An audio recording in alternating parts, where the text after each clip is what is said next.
시어머니께서 온 가족이 식사를 마친 후에야 밥을 먹으라는 규칙을 내세우셨다. 나는 미소로 동의했다. 다음 날 나는 밥을 짓지 않았고 나의 한마디에 시어머니는 할 말을 이루셨다. 꿈 같던 신혼 첫날 밤, 설레는 온기가 채 가시기도 전에 시어머님 최숙자 여사께서는 싸늘한 표정으로 기이한 가훈집 한 권을 침대 위에 던지셨다. 이 집안의 며느리가 되었으니 내 위치가 가장 낮다는 것을 명심해야 한다. 밥상이 차려지면 어른들이 식사를 마칠 때까지 곁에 서서 지켜보다가 상을 깨끗이 다 치운 후에야 남은 음식을 먹도록 해라. 남편 강민주는 나약하게 고개를 숙였고 시어머님은 승리감에 찬 눈으로 내가 시집살이의 서러움에 눈물을 터뜨리기를 기다리셨다. 하지만 그들의 예상은 빗나갔다. 나는 울지 않았다. 나는 즉시 미소로 동의했고 그 결과 다음 날 아침 강씨 집안은 경악을 금치 못했다. 회계팀장인 며느리가 절대적인 복종을 무기로 반격을 가했을 때 그들이 치러야 할 대가는 굶주린 배고픔뿐만 아니라 낡고 권위적인 제국의 붕괴라는 것을 깨닫게 된 것이다. 결혼식의 축포 소리가 애고 서울 삼청동의 고즈넉한 한옥집에는 은은한 향냄새가 여전히 감돌고 있었다. 나는 회계팀장으로서 딱딱한 숫자들에 익숙했던 이세연. 이제 막 강민준의 아내로서 강씨 집안에 첫 발을 내디뎠다. 결혼식은 성대하게 치러졌고 하객들은 모두 민준이 예쁘고 능력 있는 아내를 얻었다며 부러워했다. 하지만 마음속으로 나는 알고 있었다. 유서 깊은 서울 토박이 집안 여러 겹의 예법으로 둘러싸인 이 집에서의 며느리 인생이 결코 꽃길이 아닐 것이라는 것을. 붉은색 비단 이불과 용과 봉황이 수놓아진 베개로 섬세하게 꾸며진 신혼방. 민준이 내 손을 잡았다. 온종일 하객을 맞이하느라 지친 기색이 역력했지만 그의 눈빛은 여전히 다정함으로 가득했다. 그는 이제부터 이곳이 우리 둘의 보금자리이며 언제나 나를 지키고 사랑하겠다고 속삭였다. 하지만 그의 손에서 전해지는 온기가 채 퍼지기도 전에 무미건조한 노크 소리가 울렸다. 문이 열리고 시어머니 최숙자 여사께서 들어오셨다.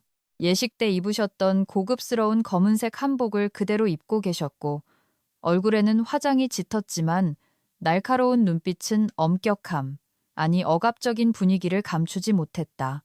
그녀의 손에 들린 것은 결혼 축하 선물이나 붉은 봉투가 아닌 낡고 해진 검은색 가죽 표지의 책 한 권이었다. 최 여사께서는 화장대 옆 짝의 의자에 천천히 앉으시며 우리에게도 앉으라는 눈짓을 하셨다. 그녀의 목소리는 낮고 단호했으며 한마디 한마디가 모처럼 박히는 듯했다. 이제 너희도 정식으로 가정을 꾸렸으니 말해두겠다. 우리 강씨 집안은 대대로 규율을 중시하고 위아래 질서가 분명한 집안이다. 세연아, 네가 이 집 며느리로 들어왔으니 한 가족이긴 하지만 가풍을 명확히 알아야 한다. 이 책에는 우리 집안 며느리들이 대대로 마음속에 새겨야 할 규칙들이 적혀 있단다. 나는 힐끗 민준을 쳐다보았다. 그는 약간 고개를 숙인 채 체념한 듯한 표정이었다. 나는 옅은 미소를 지으며 최대한 공손한 태도로 대답했다. 네, 어머님. 제가 처음이라 서툰 것이 많을 테니 어머님께서 가르쳐 주시는 대로 며느리의 도리를 다하겠습니다. 최 여사께서는 누렇게 변한 종이를 한 장 한 장 넘기며 평탄하지만 위험 있는 목소리로 읽기 시작하셨다. 걸음걸이부터 조상님께 문안 드리는 법, 집을 드나들 때마다 인사를 올리는 것까지. 나는 속으로 이런 것들은 예의 바른 가정의 당연한 도리라고 생각하며 귀를 기울였다. 하지만 그녀가 마지막 장을 읽기 시작했을 때 방 안의 공기는 순식간에 얼어붙었다. 최 여사께서는 내 눈을 똑바로 쳐다보시며 한 글자 한 글자 힘주어 말씀하셨다. 그리고 가장 중요하고 우리 가문의 가장 엄격한 규칙은 바로 식사 예절이다. 너는 새 며느리로서 이 집에서 서열이 가장 낮다. 그러니 어른들이 식사하는 동안에는 절대로 같은 상에 앉아서는 안 된다. 나와 내 남편이 식사를 마치고 상을 깨끗이 치우고 나면 그때서야 남은 음식을 먹도록 허락하겠다. 이것은 아랫사람이 윗사람에게 인내심과 공경심을 기르는 방법이니라.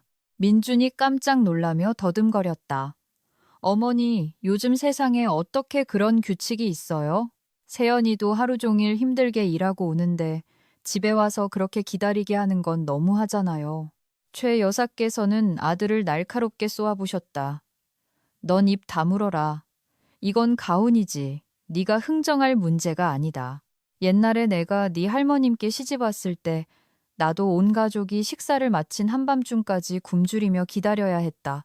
그래야만 내 위치에 대한 위험과 이해를 지킬 수 있었던 게야. 세연아, 내 생각은 어떠냐? 나는 그 가훈집과 시어머니의 승리감에 찬 얼굴을 번갈아 보았다. 회계팀장인 나는 장부 위에서 가장 복잡한 상황을 처리하는 데 익숙했고 이것이 일종의 권력 테스트라는 것을 즉시 알아차렸다. 만약 내가 지금 울거나 반항한다면 나는 버릇없는 며느리가 되어 오랫동안 그녀에게 억압당할 빌미를 제공하게 될 것이다. 하지만 내가 동의한다면 나만의 무기를 갖게 될 터였다. 나는 심호흡을 한번 하고 이상할 정도로 평온한 얼굴로 조용히 고개를 숙였다. 네, 어머님. 어머님 말씀이 지당하십니다. 어머님께서 저를 위해 한국 여성의 인내라는 미덕을 가르치려 하시는 마음을 잘 알겠습니다. 어머님께서 내리신 가훈을 절대적으로 따르겠습니다. 내일부터 어머님 말씀대로 실천하겠습니다. 최 여사께서는 나의 빠른 굴복에 약간 놀란 듯했다. 그녀는 헛기침을 한 번 하고 책을 덮으며 일어섰다. 그렇게 알아들었다니 다행이구나. 그럼 둘 다 일찍 쉬도록 해라. 내일 아침은 6시에 먹을 테니 명심하고. 문이 닫히자 민준이 황급히 내 어깨를 잡으며 미안함 가득한 목소리로 말했다. 세연아, 미안해. 어머니가 이렇게까지 하실 줄은 몰랐어. 내가 다시 말씀드려볼게. 너를 이렇게 고생시킬 수는 없어. 나는 남편의 손을 가볍게 두드리며 눈을 총명하게 빛냈다. 걱정 마, 오빠. 나한테 다 방법이 있어. 나 회계팀장이잖아. 수입과 지출의 균형을 맞추는 법도 알고 권리의 균형을 맞추는 법도 알아. 일단 어머님 뜻대로 하게 놔둬봐. 이 규칙이 얼마나 재미있어질지 곧 알게 될 거야. 신혼 첫날 밤 나는 남편의 품에 안겨 있었지만 내 머릿속은 이미 계획을 세우기 시작했다. 시어머니가 내 목에 막 채운 족쇄를 이용해 그녀 자신을 상상도 못할 상황으로 또 잠을 계획을. 내일의 새벽은 현대 여성의 날카로움이 낡은 편견과 더없이 부드러운 태도로 맞서는 새로운 여정의 시작이 될 것이다. 정확히 아침 5시 30분 알람 시계 소리에 나는 벌떡 일어났다. 창틈으로 스며드는 서울의 차가운 새벽 공기를 느끼며 습관처럼 깔끔한 오피스룩으로 갈아입고 가볍지만 꼼꼼하게 화장을 했다. 순종적인 새 며느리처럼 부엌으로 내려가 음식을 준비하는 대신 나는 여유롭게 화장대 앞에 앉아 눈썹을 그리고 은은한 향수를 뿌렸다. 정확히 6시, 나는 거실로 내려갔다. 최 여사께서는 이미 식탁에 앉아 계셨고 얼굴에는 초조함이 역력했다. 민준도 일어나 차를 우려내고 있었다. 나를 보자마자 그가 다급하게 불렀다. 세연아, 어서 부엌에 가서 아침 준비해야지. 어머니 기다리시잖아. 최 여사께서는 헛기침을 하며 시계를 한 번, 그리고 나를 한 번 쏘아보셨다. 새 며느리가 벌써 이 시간에 내려오는 게냐? 어서 부엌에 가서 된장찌개라도 끓이든지 간단하게 뭐라도 해서 온 가족이 먹고 출근하게 서둘러라. 나는 계단 맨 마지막 칸에 서서 아주 환하게 미소 지었다. 하지만 내 발은 부엌 쪽으로 한 발자국도 움직이지 않았다. 나는 가슴 앞에 팔짱을 끼고 부드럽지만 또렷하게 울리는 목소리로 말했다. 네, 어머님. 어젯밤 어머님께서 하신 말씀을 똑똑히 기억하고 있습니다. 어머님께서는 제가 서열이 낮으니 윗분들이 식사를 마치기 전에는 식탁이나 음식에 손을 대서는 안 된다고 하셨습니다. 곰곰이 생각해보니 만약 제가 부엌에 들어가 요리를 하고 그릇을 내놓다가 아직 식사 전이신 어머님과 민준 씨의 음식에 손이라도 닿으면 큰 불경을 저지르는 것이 아니겠습니까? 감히 어머님 말씀을 어길 수가 없습니다. 최 여사께서는 잠시 멈칫하셨고 손에 쥔 젓가락이 미세하게 떨렸다. 그녀는 눈을 가늘게 뜨며 물었다. 그럼 너는 나와 네 남편을 굶길 작정이냐? 나는 즉시 대답했다. 목소리는 여전히 꿀처럼 달콤했다. 아닙니다, 어머님. 저는 제 본분을 다하고 있을 뿐입니다. 윗분들의 음식에 손을 댈 수 없으니 어머님과 민준 씨의 식사를 제가 준비할 수는 없습니다.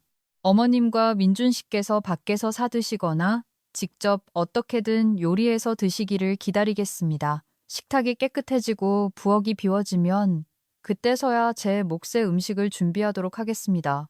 민주는 멍하니 서 있었고 손에 든 찻잔을 거의 쏟을 뻔했다. 그는 나를 한 번, 어머니를 한 번 쳐다보며 어찌할 바를 몰랐다. 최 여사께서는 분노로 얼굴이 파랗게 질렸다. 그녀는 쾅 소리가 나게 식탁을 내리쳤다. 내가 지금 그따위 말장난으로 집안일을 피하겠다는 것이냐? 내가 너더러 나중에 먹으랬지 요리하지 말라고는 안 했다. 나는 여전히 침착하고 정중한 태도를 유지하며 설명했다. 어머님께서 읽어주신 가운에 윗분들이 식사 중일 때는 같은 상에 앉지 말라고 하셨습니다. 그리고 요리를 하려면 간을 봐야 하는데 제가 간을 보는 순간 어머님보다 먼저 혹은 동시에 식사를 하는 셈이 되지 않겠습니까? 저는 새 며느리로서 우리 집안의 기강을 지켜야 합니다. 친척분들이 보시고 제가 위아래도 모르고 어머님 식사에 먼저 손을 댔다고 하시면 어떡합니까? 말을 마친 나는 시계를 보더니 태연하게 핸드백을 들었다. 이제 슬슬 출근할 시간이네요. 어머님과 민준 씨는 편하게 계세요. 식사 마치시면 그릇은 그냥 두세요. 저녁에 퇴근해서 제가 치우고 제 몫을 먹겠습니다. 그럼 다녀오겠습니다. 나는 최 여사님의 극심한 당혹감을 뒤로하고 걸어 나왔다. 등 뒤에서 그녀의 거친 숨소리와 민준이 나를 부르는 소리가 들렸지만 돌아보지 않았다. 대문을 나서자 이상한 해방감이 느껴졌다. 무례하게 굴고 싶지는 않았지만 처음부터 명확하게 선을 긋지 않으면 이 불합리한 복종의 굴레에 휘말릴 것이라는 것을 알았다. 회사에서 나는 크루아상과 따뜻한 카페라떼로 구성된 고급스러운 아침 식사를 주문했다. 시원한 에어컨이 나오는 사무실에 앉아 여유롭게 아침을 즐기는 내 모습은 최 여사님의 바람대로 부엌 구석에 쭈그려 앉아 차가운 밥이나 남은 반찬을 먹어야 할 광경과는 완전히 달랐다. 이것이 시작에 불과하다는 것을 나는 알았다. 평생을 봉사와 헛된 권위 속에서 살아온 최 여사님 같은 분이 쉽게 포기할 리 없었다. 하지만 그녀는 한 가지를 잊고 있었다. 규칙은 그녀가 만들었고 나는 그 규칙을 가장 기계적으로 충실하게 이행하는 사람일 뿐이라는 것을. 회계에서 숫자 하나가 틀리면 대차대조표 전체가 망가진다. 그리고 이 가정생활에서 나는 그 기이한 가훈에 대해 단 1mm의 오차도 허용하지 않을 것이다. 결혼 후 이틀째. 삼청동의 한옥집은 무서울 정도로 고요함에 잠겨 있었다. 보통 전통적인 가정이라면 이 시간쯤 칼과 도마 소리, 물 흐르는 소리와 함께 고소한 파기름 냄새가 코를 찔러야 정상이었다. 하지만 오늘 강씨 집안의 부엌은 텅 빈 절간처럼 싸늘했다. 나는 정시에 일어나 여전히 여유롭게 스킨케어를 했다. 거울 속 내 얼굴은 한 점의 근심도 없이 환하게 빛나고 있었다. 아래층으로 내려가니 최 여사께서 소파에 앉아 계셨다. 손에는 신문을 들고 계셨지만 눈은 계속해서 부엌 쪽을 향해 있었다. 민주는 그 옆에서 안절부절 못하며 연신 계단 쪽을 쳐다보았다. 내가 내려오는 것을 보자 최 여사께서는 짜증을 참지 못하고 비꼬는 투로 말씀하셨다. 이 서방, 오늘도 이 집안을 계속 굶길 작정인가? 어제는 결혼식 뒤라 피곤한가 보다 하고 넘어갔지만 오늘도 계속 그 서열 낮은 며느리 코스프레를 할 셈이냐? 나는 태연히 다가가 가장 예의 바르게 허리를 숙여 인사했다. 네, 어머님. 어제 어머님께 말씀드린 그대로입니다. 저는 연기하는 것이 아니라 며느리의 도리를 다하고 있는 것입니다. 어젯밤 어머님께서 빌려주신 가훈집을 다시 읽어보았습니다. 12페이지에 며느리는 윗분들의 밥상을 위해 청결을 유지해야 한다고 분명히 적혀 있었습니다. 제가 막 잠에서 깬 몸으로 목욕제개도 하지 않고 제사 음식도 아닌 어머님 식사를 준비한다면 어머님의 음식을 더럽히는 것이라 생각했습니다. 저는 미천한 몸이니 어머님과 민준 씨께서 식사를 마치신 후에야 감히 부엌에 들어가 제 몸을 챙기겠습니다. 최 여사께서는 신문을 탁 소리나게 내려놓으며 벌떡 일어나셨다. 네가 지금 말장난하는 게냐? 그럼 너는 이 늙은 어미가 부엌에 들어가 밥을 지어 네가 나중에 먹게 하길 바라는 거냐? 나는 부드럽게 대답했다. 목소리는 재무 보고서를 읽는 것처럼 평온했다. 아닙니다, 어머님. 제가 어찌 감히 어머님께 밥을 해달라고 하겠습니까? 어머님과 민준 씨는 직접 해 드시거나 아니면 민준 씨에게 골목 앞 분식집에서 뭘 좀 사오라고 하시면 됩니다.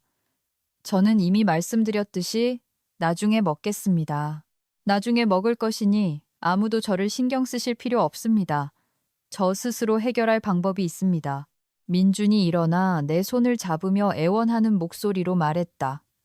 세연아, 제발 그만해. 어머니 연세도 있으신데 네가 조금만 참아주면 안 될까? 그냥 아침 한 끼 짓는 건데 그게 뭐 그리 대단한 일이라고. 나는 민준의 눈을 똑바로 쳐다보며 단호하게 말했다. 오빠는 나더러 참으라고 하지만 나는 지금 어머님 말씀을 따르고 있는 거야. 나중에 먹으라는 규칙을 만드신 분이 바로 어머님이셔.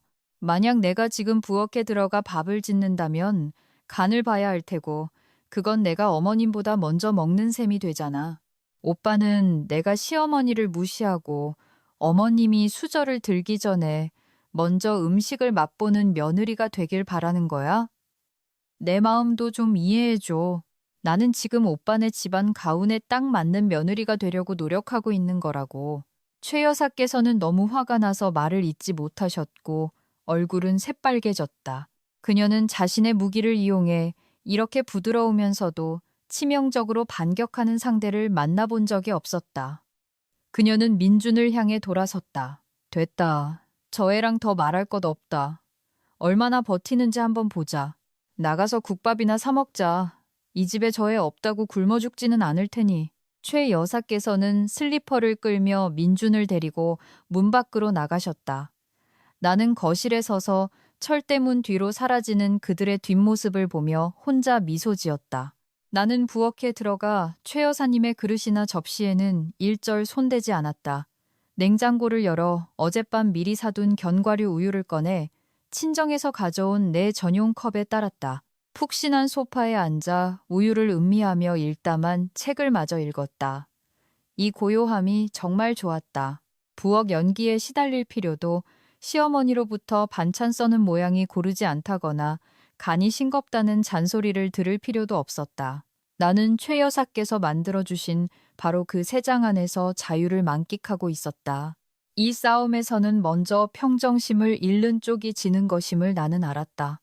최 여사께서는 매우 흥분해 계셨다. 하지만 나에게는 인내심이 차고 넘쳤다. 나는 그녀에게 보여줄 것이다. 존중은 불합리한 규칙의 강요에서 오는 것이 아니라 이해와 평등에서 온다는 것을. 그녀가 나를 아랫사람으로 만들고 싶다면 나는 그녀가 감당할 수 없을 정도로 철저한 아랫사람이 되어줄 것이다. 그날 오후. 나는 평소보다 조금 늦게 퇴근했다. 집에 들어서자마자 음산한 기운이 온 집안을 감싸고 있었다. 부엌 쪽에서는 라면 냄새가 진동했다. 나의 하루 파업 끝에 시어머니와 남편은 배를 채우기 위해 가장 빠른 해결책을 선택한 모양이었다. 최 여사께서는 식탁에 앉아 계셨다. 앞에는 국물이 다 쫄아버리고 면이 퉁퉁 불어터진 라면 그릇이 놓여 있었다. 그녀는 총알 같은 눈빛으로 나를 쳐다보았고 목소리는 분노로 갈라져 있었다. 이 서방, 정말 대단하구나. 오늘 하루 종일 집을 비워서 이 시어미가 집에서 라면을 끓여 먹게 만들다니 양심이라는 게 조금이라도 있느냐. 아내로서 며느리로서의 도리는 다 어디다 팔아먹었어. 나는 핸드백을 내려놓고 여유롭게 하이힐을 벗은 뒤 식탁으로 다가갔다. 두려워하거나 미안해하는 기색은 전혀 없었고 오히려 얼굴에는 걱정이 가득했다. 어머나, 어머님, 왜 라면을 드시고 계세요? 민준 씨는 어디 가서 어머님을 이렇게 고생시키나요?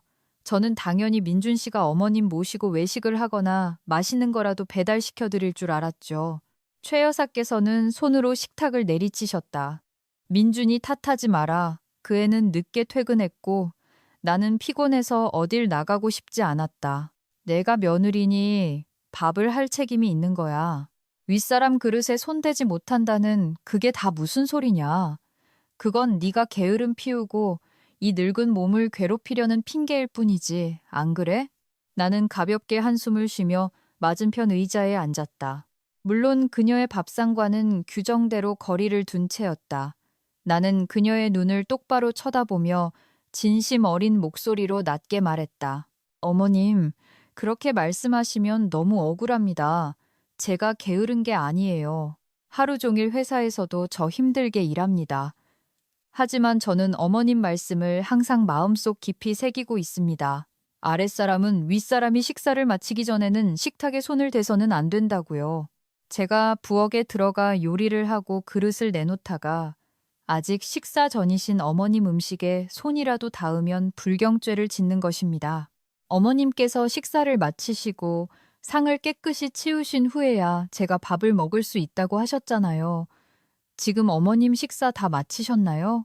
식사 다 하시고 상도 깨끗이 치우셨다면 이제 제가 부엌에 들어가 제 몫을 준비해도 되겠습니까? 최 여사께서는 말문이 막히셨다. 더 꾸짖으려 했지만 자신이 만든 논리의 덫에 스스로 빠졌다는 것을 깨달으셨다. 그녀는 더듬거렸다. 그럼 그냥 밥을 해.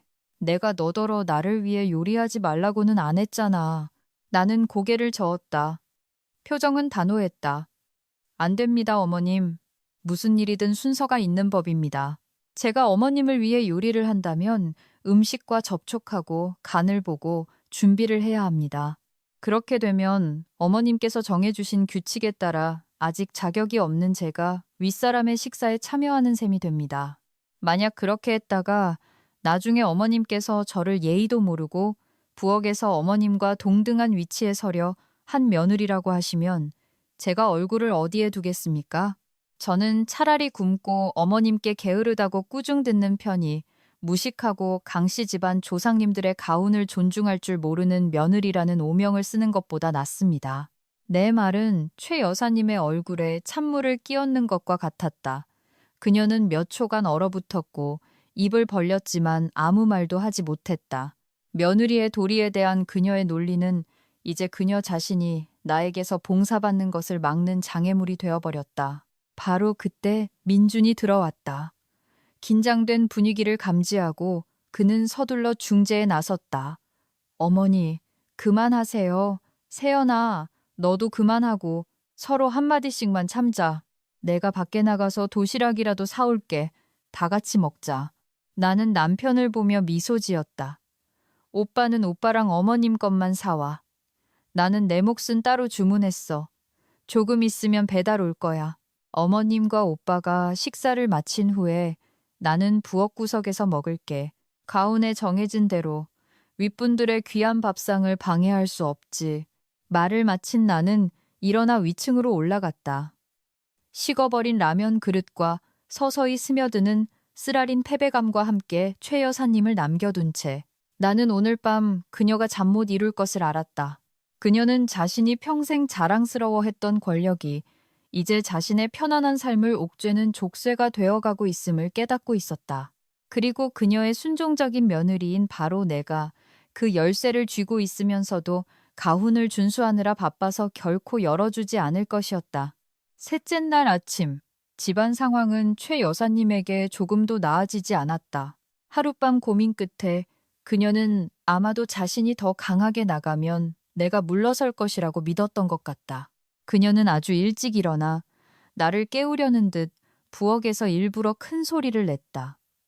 내가 초조하거나 두려워서 부엌으로 내려와 잘못을 빌기를 바랐을 것이다. 하지만 나는 여전히 태평했다. 나는 정확히 6시에 일어나 그 어느 때보다 예쁘게 화장을 했다. 거실로 내려가 보니 최 여사께서 식탁에 앉아 계셨다. 앞에는 골목 앞에서 사온 차갑고 뻣뻣해 보이는 김밥 한 접시가 놓여 있었다. 민주는 옆에서 슬픈 표정으로 젓가락으로 김밥을 깨작거리고 있었다. 최 여사께서는 나를 보자마자 턱을 치켜들었다. 저것 봐라. 이제 이 집은 시장통이 다 됐구나. 시어머니와 며느리가 각자 딴 길을 가니 밥은 밥 같지도 않고 국은 국 같지도 않구나. 이제 만족하느냐? 나는 가까이 다가가 당황한 표정을 지었다. 어머나 어머님, 왜 밖에서 사온 김밥을 드세요? 민준 씨, 일찍 일어나서 어머님 죽이라도 끓여드리지 않았어요? 어머님 연세도 있으신데 밖에서 파는 음식 드시면 탈나기 쉬워요. 민준이 한숨을 쉬었다. 내가 뭘 할 줄 알아야지. 너는 요리 안 하지. 어머니는 부엌에 안 들어가시지. 나는 말을 끊었다. 목소리는 미안함으로 가득했지만 날카로움이 서려 있었다. 어머님 죄송합니다. 저도 어머님께 요리해드리고 싶지만 무서워서요. 그 가훈이 너무 무섭습니다. 어머님께서 저는 서열이 가장 낮은 며느리라 맨 마지막에 먹어야 한다고 하셨잖아요. 아무리 생각해봐도 만약 제가 설렁탕이라도 한 솥 끓이면 어머님께서 먼저 드시고 제가 나중에 먹는다고 해도 국물은 줄어들고 고기는 신선하지 않을 겁니다. 그렇게 되면 제가 어머님의 음식을 얻어먹거나 어머님께서 저와 같은 솥을 쓰게 만드는 셈이 됩니다. 그건 정말 큰 불경이라고 생각합니다. 그래서 결심했습니다. 어머님의 존엄을 지켜드리기 위해 저는 앞으로 절대로 어머님과 같은 솥, 같은 그릇을 쓰지 않겠습니다. 최 여사께서는 식탁을 내리치셨다. 그 비꼬는 말투 좀 그만둬라. 네가 그따위 논리로 이 집안을 풍비박산 낼 작정이냐? 나는 그녀를 보았다. 눈빛이 갑자기 진지해졌다. 비꼬는 게 아닙니다. 어머님, 진심으로 말씀드리는 겁니다. 어머님께서는 제가 제 위치를 알기를 바라셨고 저는 이제 알았습니다. 제 위치는 어머님의 밥상에 손을 대서는 안 되는 것입니다. 그러니 저는 그것을 철저히 이행하겠습니다. 이제부터 제 식사는 제가 알아서 챙기겠습니다. 어머님과 민준 씨는 편하게 하십시오. 그렇게 하면 어머님께서는 항상 깨끗하고 정갈한 밥상을 받으실 수 있고 서열 낮은 며느리에게 방해받으실 일도 없을 겁니다. 말이 끝나기가 무섭게 초인종이 울렸다. 내가 나가 문을 여니 배달원이 향긋한 냄새가 나는 음식 봉투를 건넸다. 나는 그것을 들고 와 부엌 조리대에 놓았다. 물론 최 여사님의 식탁과는 멀리 떨어진 나만의 조리대였다. 버터 갈릭 스테이크와 갓 구운 빵의 향기가 온 집안에 퍼져 최 여사님 식탁 위에 차가운 김밥 냄새를 압도했다. 최 여사께서는 내 음식 봉투와 자신의 김밥 접시를 번갈아 보셨다. 그녀의 얼굴은 분노와 아마도 부러움 때문에 창백해졌다. 그녀는 자신이 가훈을 이용해 나에게 남은 음식을 먹이려 하는 동안 나는 그것을 이용해 그녀보다 더 좋은 음식을 먹고 있다는 것을 깨달았다. 나는 여유롭게 음식 상자를 열고 나이프와 포크를 꺼내 부엌 조리대에서 맛있게 식사를 시작했다. 나는 그녀에게 권하지도 민준에게 권하지도 않았다. 이유는 너무나 간단했다. 감히 아랫사람의 음식을 어머님과 민준 씨께 권할 수 없습니다. 어머님의 복이 달아날까 두렵습니다. 민준은 나를 보았다. 그의 눈에는 무력감과 함께 약간의 경외심이 엿보였다. 최 여사께서는 그 자리에 앉아 계셨다. 입안의 김밥이 갑자기 쓰게 느껴졌다. 그녀는 자신의 권력이 이 무서울 정도로 순종적인 며느리에 의해 침식당하고 있음을 깨닫기 시작했다. 이 전투에서 나는 단 한마디의 욕설도 단 한 번의 무례한 행동도 하지 않았다. 나는 오직 그녀가 나에게 부여한 것만을 사용했다. 그리고 나는 이것이 그녀가 배워야 할 첫 번째 교훈임을 알았다. 존중은 사랑에서 비롯되는 것이지 낡은 교리에서 비롯되는 것이 아니라는 것을. 나는 그녀가 그 가훈이 바로 그녀와 진정으로 행복한 가정을 가로막는 벽이라는 것을 깨달을 때까지 계속해서 이렇게 순종적일 것이다. 어머님 천천히 드세요. 나는 육즙 가득한 스테이크를 즐기며 외쳤다. 어머님 식사 다 하시면 제가 설거지 해드릴게요. 저는 착한 며느리니까요. 걱정 마세요. 최 여사께서는 아무 말도 하지 않으셨다. 그녀는 일어나 김밥 접시를 남겨둔 채 방으로 들어가 쾅 하고 문을 닫아버렸다. 나와 민주는 서로를 쳐다보았다. 그는 조용히 고개를 저었고 나는 이 두뇌 싸움에서 또 한 라운드를 이겼음을 알았다. 사흘간의 팽팽한 대치 끝에 삼청동의 집안 공기는 납덩이처럼 무겁게 가라앉았다. 민주는 본래 온순하고 어릴 때부터 최 여사님의 그늘 아래 살아온 탓에 다소 유약한 남자였다. 그는 한쪽에는 봉건적인 예법을 숭상하는 어머니, 다른 한쪽에는 억압당하기를 거부하는 영리한 아내 사이에 끼어 있었다. 그날 밤 내가 방에서 재무 보고서를 읽고 있을 때 민준이 지친 얼굴과 잠 부족으로 탐한 눈으로 들어왔다. 그는 내 옆에 앉아 내 손을 잡고 길게 한숨을 쉬었다. 그의 목소리는 애원하는 듯 낮게 깔려 있었다. 세연아, 어머니가 신혼 첫날 밤에 그 가훈을 내미신 건 좀 심했다는 거 알아. 하지만 며칠 동안 우리 집이 집 같지가 않잖아. 어머니는 연세도 있으시고 성격도 고집스러우시니 네가 며느리로서 한 발짝만 양보해주면 안 될까? 나는 서류 뭉치를 책상에 내려놓고 몸을 돌려 남편의 눈을 똑바로 쳐다보았다. 내 눈에는 분노가 없었다. 오직 얼음장처럼 차가운 냉철함만이 있었다. 나는 그에게 되물었다. 양보라니, 어떻게 양보하라는 거야? 내가 어머님 말씀에 한마디라도 거역한 적 있어? 어머님이 주신 규칙에서 내가 뭘 잘못했는데? 민주는 당황했다. 그는 두 손을 비비며 말했다. 물론 네가 어머니 말씀대로 하긴 했지만 너무 극단적이잖아. 어머니가 나중에 먹으라고 하셨지. 온 가족을 위해 밥을 짓지 말라고는 안 하셨잖아. 그냥 평소처럼 요리하고 어머니 식사 다 하실 때까지 기다렸다가 먹으면 되잖아. 그렇게 하면 집안 분위기도 좋아지고 며느리 도리도 하는 거고. 나는 옅게 비웃었다.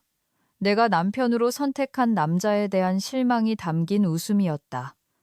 민준 씨, 말은 참 쉽게 하네. 내가 부엌에 들어가 밥을 지으면 간도 봐야 하고 음식도 접시에 담아야 해. 그때 어머니는 또 나를 보고 분수도 모르는 며느리라고 윗사람보다 먼저 음식에 손을 댔다고 하실 거야. 아직도 모르겠어? 어머니는 내가 밥 짓기를 원하시는 게 아니야. 어머니는 내가 이 집에서 복종하고 비천한 신분을 받아들이기를 원하시는 거라고. 나는 지금 어머니가 만드신 규칙이 얼마나 불합리한지 보여드리기 위해 어머니 뜻대로 하고 있는 거야. 나한테 양보하라고 하지 마. 나는 양보할 만큼 잘못한 게 아무것도 없으니까. 민주는 인내심을 잃기 시작했다. 그는 일어나 방안을 서성였다. 하지만 어머니 좀 봐. 라면 드시고 밖에서 사온 음식 드시다가 위장병까지 나셨어. 너는 회계팀장으로서 수백 명을 관리하면서 왜 집에 와서는 집안 평화를 위해 조금 융통성 있게 행동하지 못하는 거야? 나 두 사람 사이에 끼어서 너무 힘들어. 나는 일어나 그에게 다가가 옷깃을 바로잡아 주었다. 목소리는 여전히 부드러웠지만 강철처럼 단단했다. 오빠가 힘든 건 진실을 마주할 용기가 없기 때문이야. 진실은 오빠 어머니가 낡은 관습으로 며느리를 괴롭히고 있다는 거고, 오빠는 그 평화를 위해 아내가 그 괴롭힘을 감내하기를 바라고 있다는 거지. 민준 씨, 나는 오빠를 사랑해서 이 집에 온 거야. 하지만 지난 세기의 사상에 노예가 되려고 온 건 아니야. 나는 지금 오빠 어머니의 규칙을 그대로 따르고 있는데 왜 나를 탓하는 거야? 어머니가 안쓰러우면 오빠가 직접 부엌에 들어가서 어머니께 밥 한 끼 지어드리면 되잖아? 아니면 오빠도 부엌 일은 여자의 몫이고 서열 낮은 여자는 굴욕을 참아야 한다고 생각하는 거야? 민주는 할 말을 잃었다. 그는 나를 마치 낯선 사람처럼 쳐다보았다. 아마도 그는 가냘프고 부드러워 보이는 내가 이렇게 날카롭고 확고한 논리를 가졌을 것이라고는 상상도 못했을 것이다. 그는 나를 반박할 수 없었다. 내 모든 말은 최 여사께서 직접 쓰신 바로 그 가훈에 근거하고 있었기 때문이다. 그는 두 손을 내리고 조용히 방을 나섰다. 쓸쓸한 그의 뒷모습을 보며 내 마음도 조금 아팠지만 나는 약해져서는 안 된다는 것을 알았다. 만약 오늘 내가 타협한다면 평생 이 집에서 고개를 숙이고 살아야 할 것이다. 이 싸움은 단순히 내 배를 지키기 위한 것이 아니라 한 가정 내에서 여성으로서의 인격과 평등을 지키기 위한 것이었다. 다음 날 저녁 회사에서 힘든 하루를 보낸 후 나는 나 자신에게 호화로운 저녁 식사를 선물하기로 결심했다. 나는 마트에 가서 신선한 랍스터 2마리와 버터, 마늘, 화이트 와인을 샀다. 집에 도착하니 최 여사님과 민준이 밥상에 앉아 있었다. 밥상 위에는 짜디짠 생선조림 한 접시와 누렇게 변한 미역국 한 그릇이 전부였다. 나는 예의 바르게 인사를 하고 부엌으로 들어갔다. 가운에 따라 나는 기다렸다. 냉장고에 등을 기댄 채 태연하게 두 사람이 식사하는 모습을 지켜보았다. 최 여사께서는 식사하시면서 나를 곁눈질하셨고 이따금 일부러 생선조림을 집어드시며 입맛을 다시셨다. 생선은 이렇게 짜야 밥도둑이지. 서양 음식 같은 건 살만 찌고 영양가도 없어. 나는 미소만 지을 뿐 대답하지 않았다. 민준과 최 여사께서 수저를 놓으실 때까지 기다렸다가 나는 행동을 시작했다. 최 여사께서 식탁을 떠나 거실로 가서 드라마를 보시는 것을 확인한 후에야 부엌으로 들어갔다. 나는 집안의 식기를 쓰지 않고 내가 따로 준비한 개인 식기를 사용했다. 버터에 마늘 볶는 향긋한 냄새가 순식간에 온 집안에 퍼져 거실 문틈을 비집고 2층까지 올라갔다. 버터, 갈릭, 랍스터의 고소하고 달콤한 향기는 음울했던 공간을 활기차게 만들었다. 거실의 TV 소리가 점점 작아지고 대신 최 여사님의 헛기침 소리가 연달아 들려왔다. 나는 여유롭게 붉고 윤기, 나는 버터 소스를 입은 랍스터를 접시에 담아 부엌 조리대에 올렸다. 최 여사께서 앉으셨던 주식탁이 아닌 부엌의 아일랜드 식탁에 서서 먹었다. 탱탱하고 달콤한 랍스터 살이 버터의 고소함과 마늘 향과 어우러져 정말 상쾌한 기분이 들었다. 최 여사께서는 더 이상 참지 못하셨다. 그녀는 부엌으로 들어와 허리에 손을 얹고 나를 쳐다보셨다. 이 서방, 지금 이게 무슨 짓이냐. 이렇게 비싼 걸 사와서 혼자 서서 먹다니. 양심의 가책도 느끼지 못하느냐? 집에 늙은 시어머니와 남편이 있는데 한마디 권하지도 않고 나는 포크를 내려놓고 냅킨으로 입을 닦은 뒤 최대한 순진한 표정으로 그녀를 보았다. 네, 어머님. 어머님께서 가르쳐 주시길 아랫사람은 윗사람의 음식에 손을 대서도 안 되고 같은 상에 앉아서도 안 된다고 하셨습니다. 제 음식은 시장에서 사온 천한 것이니 제가 어찌 감히 이 랍스터를 어머님께 권하겠습니까? 어머님은 윗분이시니 정갈한 생선조림을 드시는 것이 옛사람의 품격에 맞습니다. 제가 이 기름진 음식을 권했다가 어머님께서 탈이 나시거나 혈압이라도 오르시면 제가 그 죄를 어찌 다 감당하겠습니까? 제가 이렇게 하는 것은 서열을 지키고 어머님의 건강을 지켜드리기 위함입니다. 최 여사께서는 말문이 막히셨다. 그녀의 눈은 반쯤 남은 랍스터 접시에 고정되었다. 그녀는 원래 맛있는 음식을 좋아했지만 그녀가 내세운 체면과 규칙이 스스로의 즐거움을 가로막고 있었다. 그녀는 나를 손가락으로 가리키며 떨리는 목소리로 말했다. 너는 이기적인 애다. 내 아들 돈으로 혼자 호의호식하는 게냐? 나는 태연하게 대답했다. 네, 어머님. 이 돈은 제 회계팀장 월급입니다. 이 집에 온 이후로 민준 씨 돈은 한 푼도 쓰지 않았습니다. 게다가 어머님 규칙대로 따로 먹으니 제가 쓰는 돈도 명확히 해야 어머님께서 집안 재정에 대해 걱정하지 않으실 것 같았습니다. 저는 제 몫을 먹고 어머님은 어머님 몫을 드시는 것, 그게 가장 공평하지 않겠습니까, 어머님? 최 여사께서는 분을 사귀지 못하고 위층으로 올라가셨다. 나무 계단을 쿵쿵 울리며 나는 랍스터 접시와 거실에서 조용히 고개를 숙이고 앉아있는 민준을 번갈아 보았다. 맛있는 식사였지만 마음 한구석이 씁쓸했다. 계속 이렇게 살고 싶지는 않았지만 최 여사께서 변하지 않으신다면 나는 앞으로도 오랫동안 혼자 맛있는 음식을 먹어야 할 것이다. 일요일 아침, 삼청동의 나뭇잎 사이로 햇살이 비치기 시작할 때 최 여사께서는 총공격을 결심하셨다. 그녀는 나와 민준을 거실로 부르셨다. 손에는 여전히 낡은 가온집이 들려 있었다. 오늘 그녀의 얼굴에는 살기가 가득했고 얇은 입술은 일자로 굳게 닫혀 있었다. 그녀는 책을 나무 탁자 위에 세게 내리쳤다. 정적인 방 안에 날카로운 소리가 울려 퍼졌다. 내가 두 사람을 부른 것은 확실히 해두기 위함이다. 세연아, 네가 이 집에 며느리로 온 지 일주일이 되었지만 네가 한 짓은 내 인내심의 한계를 넘어섰다. 너는 가훈을 핑계로 시어미를 괴롭히고 책임을 회피하고 있다. 네가 온 이후로 이 집 부엌에 온기가 돈 날이 있었는지 봐라. 너는 이곳을 호텔처럼 여기고 집에 와서는 고급 음식을 시켜 혼자 먹으며 가족을 외면했다. 너는 대체 어떤 인간이냐? 나는 여전히 단정한 태도를 유지하며 등을 곧게 펴고 두 손을 무릎 위에 올렸다. 네, 어머님. 저는 항상 어머님께서 신혼 첫날 밤에 가르쳐 주신 것을 듣고 그대로 실천하고 있습니다. 나중에 먹으라고 하셔서 나중에 먹었고 윗사람이 식사를 마치기 전에는 식탁에 손대지 말라고 하셔서 절대 어기지 않았습니다. 새며느리는 서열이 가장 낮다고 하셔서 감히 어머님과 동등한 위치에 앉은 적도 없습니다. 제가 무엇을 잘못했기에 어머님께서 이토록 화가 나셨는지 모르겠습니다.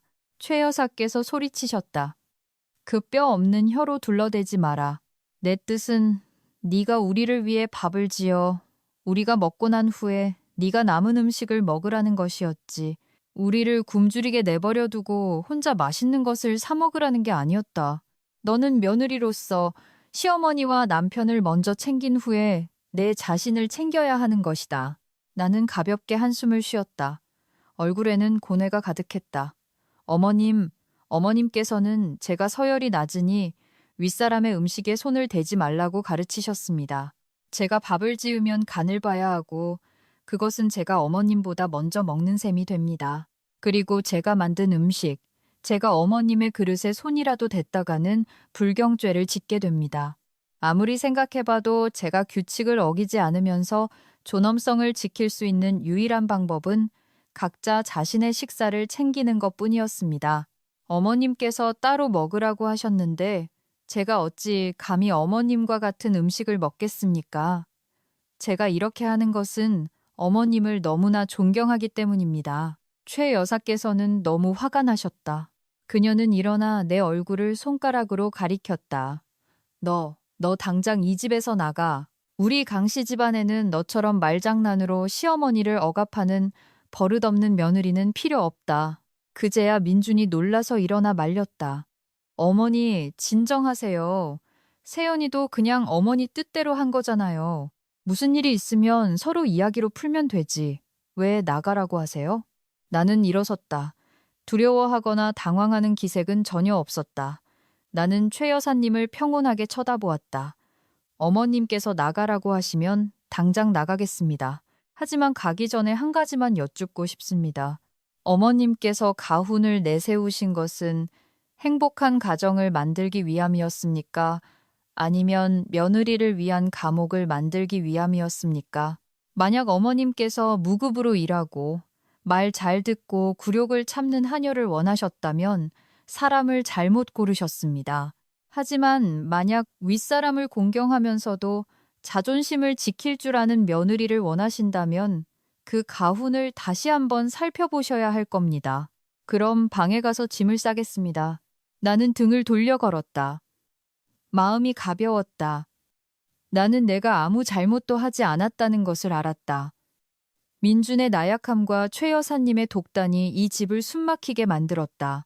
인격을 지키기 위해 떠나야 한다면 나는 기꺼이 떠날 것이다. 하지만 나는 최 여사께서 나를 그렇게 쉽게 보내지 않을 것이라고 확신했다. 그녀가 아직 예상하지 못한 경제적인 카드가 남아 있었기 때문이다. 내가 여행 가방에 옷을 챙겨넣고 있을 때 민준이 뛰어들어왔다. 그는 뒤에서 나를 꼭 껴안으며 간절하게 말했다. 세연아, 가지마. 어머니는 그냥 화나서 하신 말씀이야.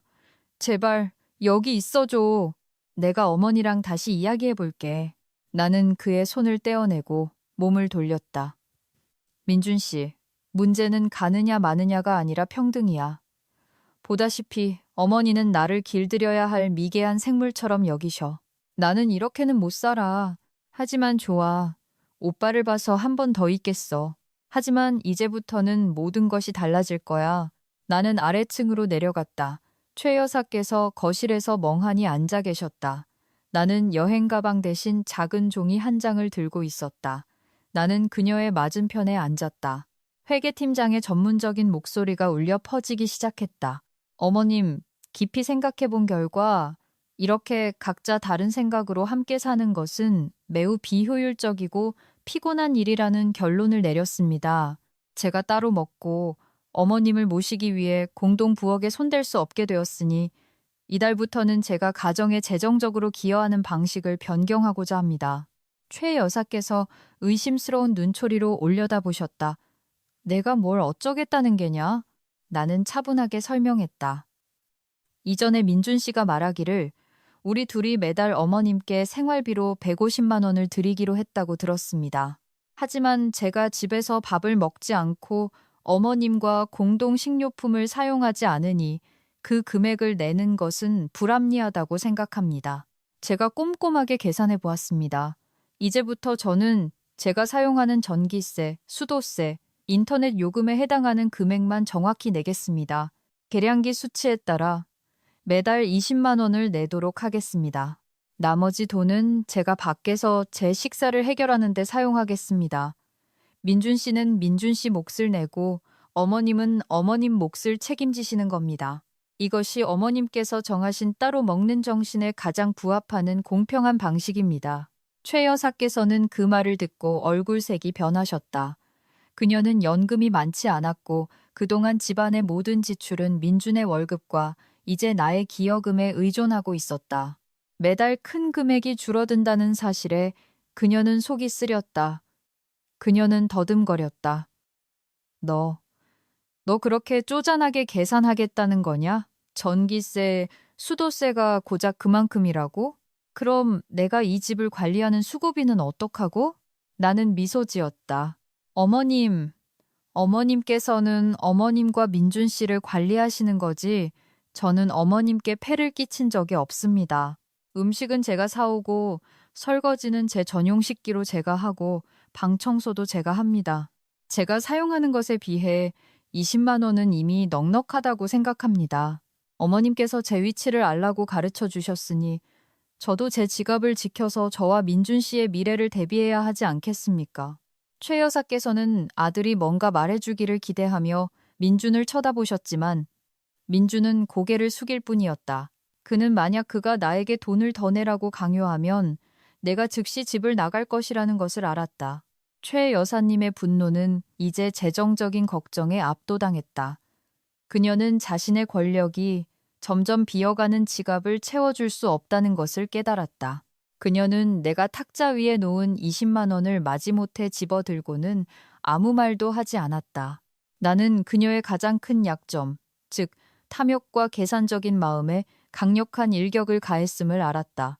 평등한 삶에는 논리뿐만 아니라 경제적인 힘도 필요했다. 그리고 회계팀장인 나는 숫자에 있어서 결코 손해보지 않을 것이다.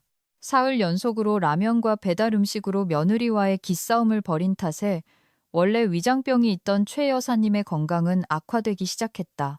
만성 위장병이 재발하여 그녀는 오후 내내 배를 움켜쥐고 얼굴을 찡그렸다.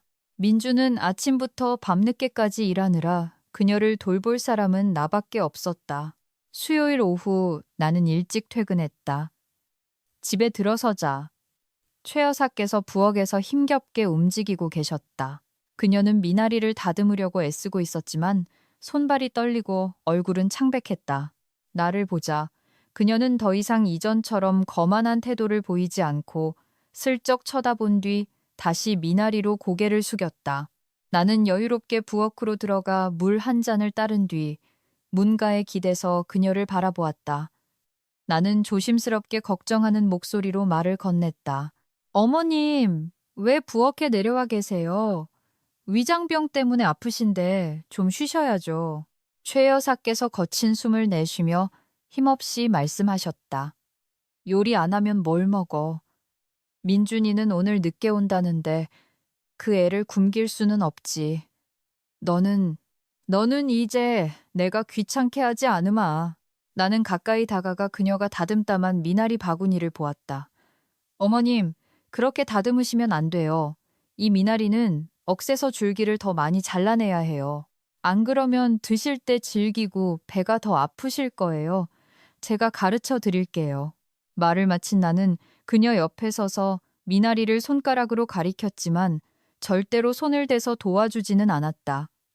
나는 약속을 지켰다. 아랫사람은 윗사람의 것에 손대지 않는다. 나는 칭찬을 덧붙였다. 어머님은 정말 부지런하세요.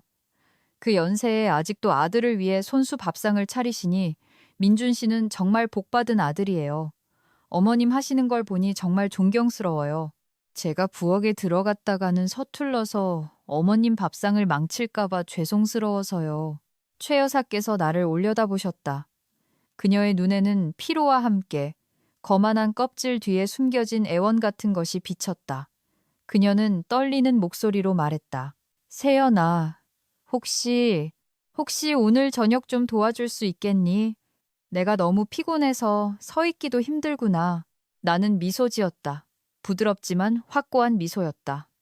어머님, 정말 도와드리고 싶어요. 진심으로요. 하지만 무서워서요. 가훈 기억나시죠? 제가 지금 어머님 냄비에 손을 댔다가 내일 어머님께서 기운 차리시고는 저를 보고 어미가 아픈 틈을 타 부엌을 차지하려 한 불경한 며느리라고 하시면 어떡해요. 저는 어머님께서 오늘 조금 고생하시는 편이 나중에 제 무례함 때문에 마음 상하시는 것보다 낫다고 생각합니다. 힘내세요, 어머님. 거의 다 끝나가요. 말을 마친 나는 여유롭게 위층으로 씻으러 올라갔다.